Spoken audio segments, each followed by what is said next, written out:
वाणी श्री हरिवंश स्वामी जी महाराज। गुरु और नाम की भक्ति। नाम भक्ति वचन। सत्संग के वचन सुन रे मन अनिहत बैन, घट में मठ ने रखो नेन।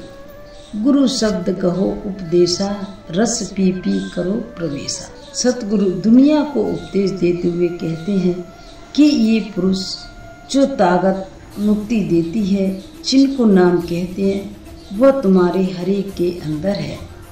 हर एक आदमी के अंदर मालिक बैठा हुआ है, परंतु मनुष्य उसे उजाड़ों, पहाड़ों, नदियों, जंगलों में ढूंढता फिरता है।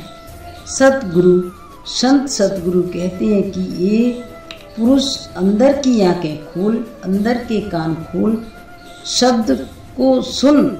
वह नाम है, वह सबके प्राणों का प्राण है। वह कुल दुनिया के लिए एक ही है। वह हिंदुओं, मुसलमानों, अछूत सबके अंदर है। ये दौलत सबके अंदर, लेकिन इसकी आंखें के पीछे पर्दा लगाकर इसको बाहर निकाल हुआ है। दरवाज़ा बंद है, चाहे ये कह दो कि ताला लगा हुआ है। कहते हैं किसी महात्मा, किसी सतगुरु, किसी गुरु या संत के पास जाओ, वह तुम्हारी कान खोल, वह तुम्हारा ताला खोले। जिस वक्त शब्द सुनाई देने लग जाए, रस आ जाएगा, मन इंद्रिया काबू में आ जाएंगी, शांति आ जाएगी। हमारे वेद शास्त्र उसकी महिमा करते हैं। जो तुम्हारे अंदर है वह बाहर न पानी में है, न पत्थरों में और न कागजों में है। चक्कर अब फेरो आई, धुन शब्द तभी खुल जाई। हर एक आदमी की तवज्जो बाहर मुखी है, इसे वापस उलट कर चढ़ना है। जो तवज्जो दुनिया के पदार्थों में सामान में जाती है, उसको उल्टा लो और अंदर चढ़ो। यही गुरु ग्रंथ साहिब का कथन है। इस मन उलट सतनाम हुआ कि जब मन उल्टा तो ये सतनाम हो गया। अर्थात जिस घर से आया था, लौट कर उसी घर में चलो। बिन नाम नहीं गत पाई, सतगुरु यों कहें बुझाई। दुनिया में जितने महात्मा पैदा हुए हैं, चाहे हिंदू हैं, हिंदुओं में या मुसलमानों में या किसी और कौम में हुए हैं, पुकार कर यही कहते आए हैं कि शांति देने वाली चीज तुम्हारे अंदर है। अंदर जाओ, ऊपर चढ़ो। जब तक रूह अंदर ना जाए, नाम की लज्जत नहीं आती। चाहे करोड़ों साल, बल्कि करोड़ों जन्म यहाँ बैठे रहो। जब रूह रूहानी मंडलों पर जाएगी, तभी मुक्ति का मुंह देखना मिलेगा। सत्संग अब करो बनाई, गुरु गहो आन सरनाई। नाम की दौलत लेनी है तो सबसे पहले सतगुरु का सत्संग सुनो। बिना सत्संग की समझ में नहीं आती और अंदर चढ़कर पर्दा खोलो। सारी गलतियां, सारे भ्रम, सारी गलफत सत्संग से दूर होती हैं। बिना सत्संग के अंदर की आंखें नहीं खुलती।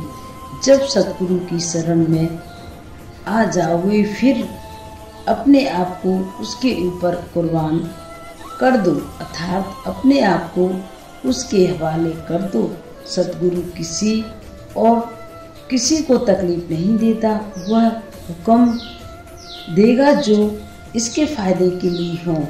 माँ नहीं चाहती कि बीमार बच्चे को मिठाई दी जाए।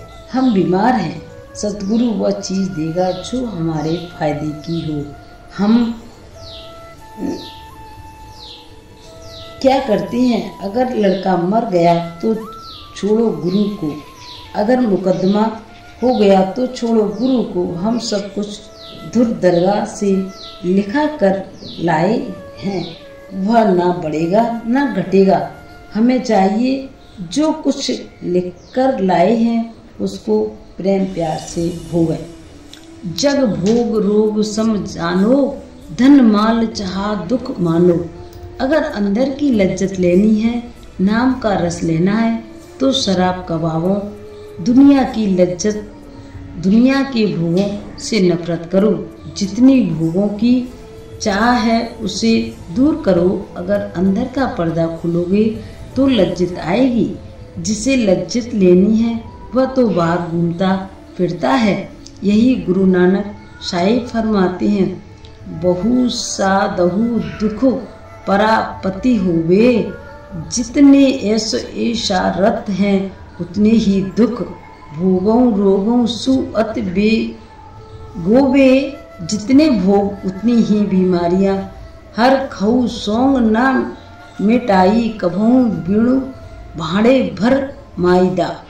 जितने ऐस इशारत हैं उतने ही दुख, पेरिस में जाकर देखो, जितनी एशिया वहाँ थी उतनी ही किसी मुल्क में नहीं थी।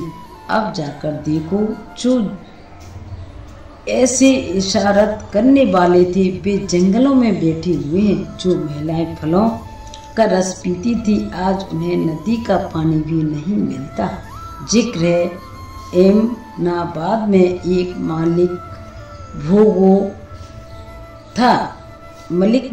था। उसने अपने पिता का श्राद्ध किया।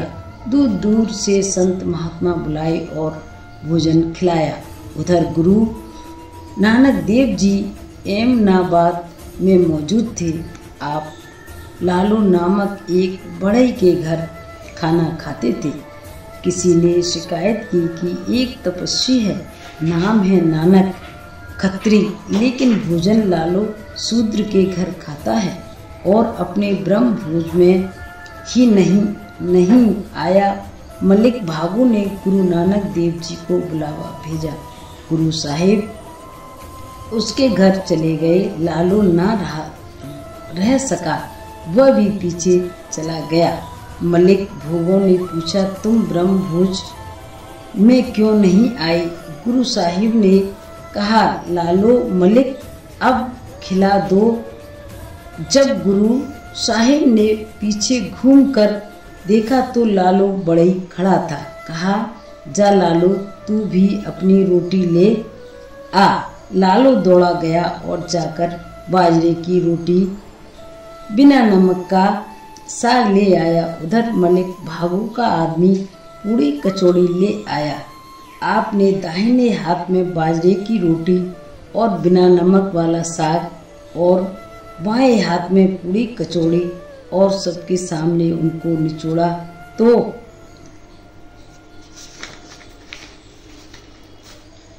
लालू की रोटियों से दूध निकला और मलिक भागो की पूरी कचौड़ी से खून। आप कहा, मलिक ये ब्रह्मभोज नहीं, ये आदमियों का खून है। ब्रह्मभोज तो हमेशा लालू के घर का होता है। मलिक भागो शर्मिंदा हो गया। थोड़े दिन बाद बाबर ने हमला किया और एमनाबाद की ईंट से ईंट बजा दी। सो ये एस या सी का हाल है। जहाँ ऐसी हो वहाँ दुख ही दुख होता है। वो सागर फट अपारा, डूबे सभी उसकी धारा।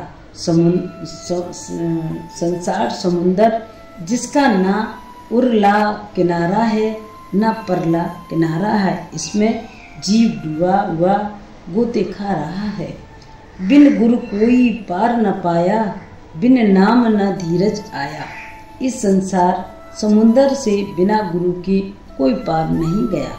गुरु क्या दवाई देता है कि तेरे अंदर नाम है, नाम की कमाई कर, सूरत को शब्द के साथ जोड़ दे। बिना नाम के शांति नहीं आती।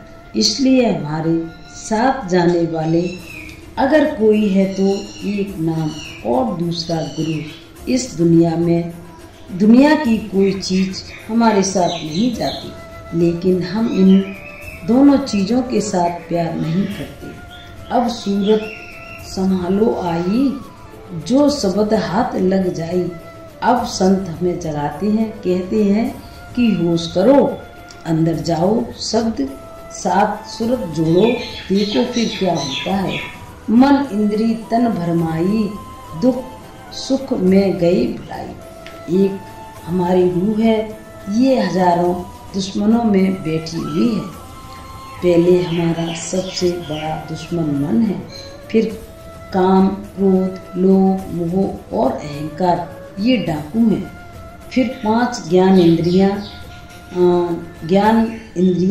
5 कर्म इंद्रियां, 5 होमे, माया, ममता, सारे दुश्मन हैं।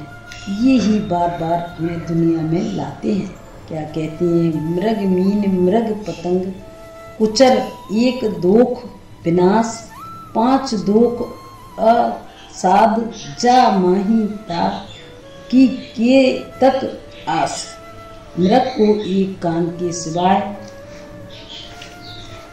मृग को एक कान का विषय होता है। शिकारी जंगल में जाकर नाक बजाते हैं। वह प्रेम में मस्त होकर शिकारी के घुटनों पर सिर रख देता है। शिकारी उसे पकड़ लेते हैं, अर्थात कानों के विषय ने उसकी जान ले ली। मछली को खाने का विषय होता है। शिकारी कुंडी में आटा लगा, गोश्त लगा कर दुनिया में फेंकते हैं। मछली आटा नहीं खाती, बल्कि कुंडी समेत उसे मुंह में डाल लेती है। कुंडली गले में फंस जाती है। मछली को हाड़ी में पकना पड़ता है। जवान के विषय ने उसकी जान ले ली। भ्रमर को सुनने का विषय होता है। सारा दिन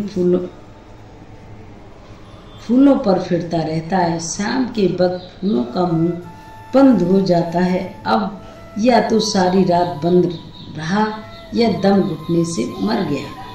पतंगे को देखने का विषय होता है।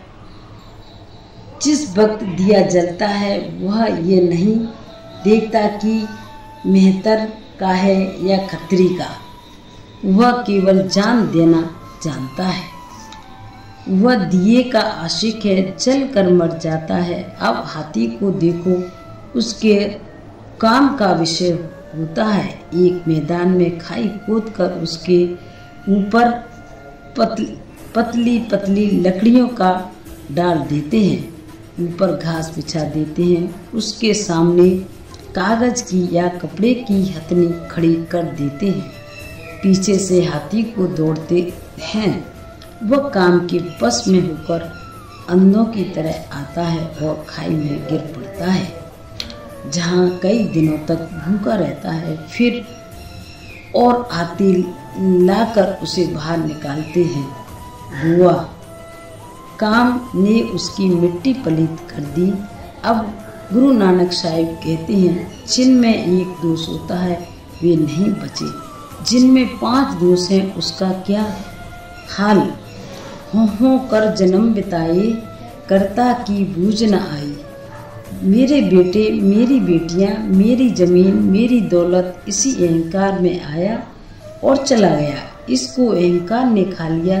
तभी खबर हुई जब मौत आई। लो भाई, अब रोने से क्या बनता है। अब सोच करो तुम मन में कुछ और, कुछ रोको मन निज तन में। संत पुकार पुकार कर इसको फिर खबरदार करते हैं कि उठ जाग, अंदर मन को खड़ा कर। राधा स्वामी कहत बुझाई, तब सूरत शब्द घर पाई। जब मन को अंदर खड़ा करोगे तब तुम्हारा मन बाहर के विषय विकारों को छोड़ेगा। वह शब्द आगे ही धुनकारा दे रहा है, फिर उसके साथ प्रेम प्यार करेगा। उसमें कशिश है, वह खुद खींच लेगा।